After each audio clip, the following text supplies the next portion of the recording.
Let's paint a vase of red roses for Mother's Day. I'm taking a mop brush and doing up and down strokes with a little bit of peach and white paint and blending it to look something like this. This is an 11 by 14 canvas board.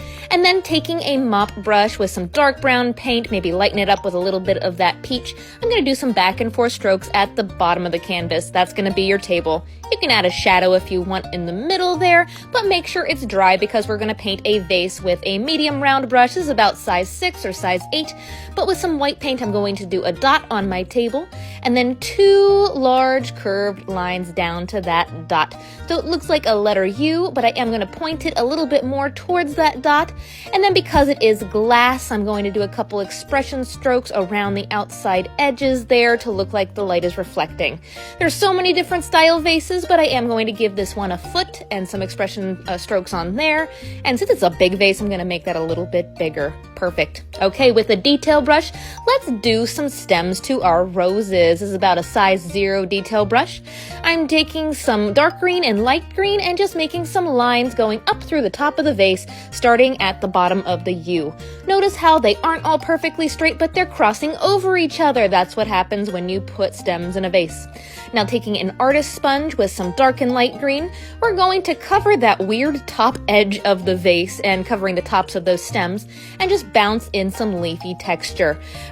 Keep bouncing it out in more of a circular shape, but make it pretty dense like that. And then we're going to add a second type of leaf with a fan brush, taking mostly dark green. I'm going to put that on the side of the brush and press down and pull up wherever I want a leaf to go, just like a stamp. We're going to have some poking out in the middle and on the outside edges. And for even more color, I'm going to take some white on the sea sponge again and just bounce in some baby's breath. Oh, I did too much, so I'm going to add some more leaves in there. All right, with a round brush and white paint now, we're going to start some roses. I am just going to do swirls. Make sure the green is dry before you do this because you want the white to pop. And each swirl is going to be a guideline to make your petal shapes because roses have different layers. This will give you the pattern. So I'm filling it up and then taking the same brush with some pink and red. See, here's your guideline. I'm just going to do smiley face shapes around that curve. Each part of the swirl gets a little smile, and it doesn't have to be exactly fitting inside the swirl. Don't think too hard about it. Like on the outside edges, the curves can go out from the edge, but always stick along that swirl shape and fill it in like that.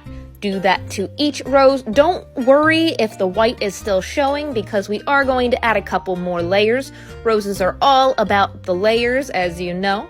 So I'm going to take some dark red then on the round brush, and almost like in between each of those strokes, I'm going to add some dark red. See how the white is getting filled in? I'm sticking with that swirl shape, but it's adding more layers and more depth as you do this. Now, they can be overlapping, so don't try to fit them exactly. My best advice is don't think too hard about it. Just loosely go around in that swirl guideline, and they will start to take shape. And I'm going to do that to every single one. Now, what I like to do, there's usually a little bit of white still showing. I'm going to take a third color. I'm going to take some bright red now and just lightly fill in any of those white spots that got left over. That adds even more dimension, and I think they look really, really pretty.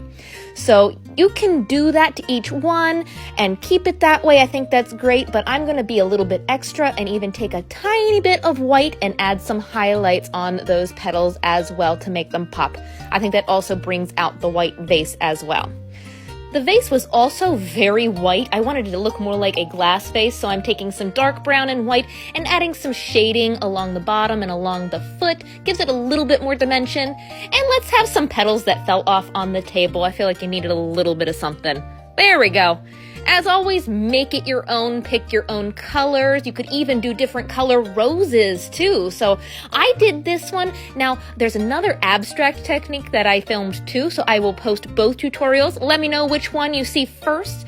But if you like this tutorial, follow me for more. And if you're a mother, happy Mother's Day.